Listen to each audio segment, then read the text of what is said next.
Hello everyone, welcome to Windows 11. سلام دوستان، امروز در خدمتتون هستم با ویندوز 11. اشتباه نکنین، امروز نمیخوام بهتون ویندوز 11 رو آموزش بدم. قبل که چند تا از نکته‌های ویندوز 10 رو بخوام بهتون بگم، باید بهتون بگم برای ویندوز 11 من بهتون پیشنهاد میکنم هنوز زوده، چون ویندوز 11 یه سری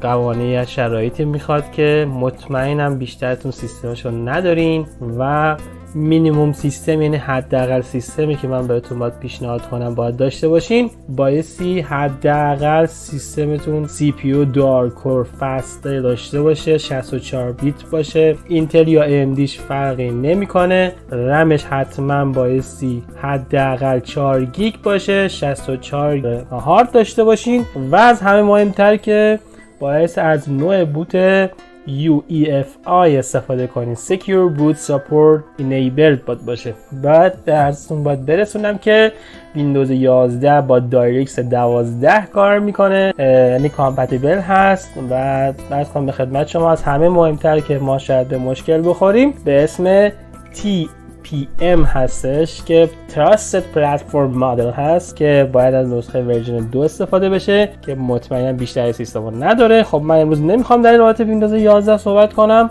بریم آموزش منو ببینید در پروفایل من که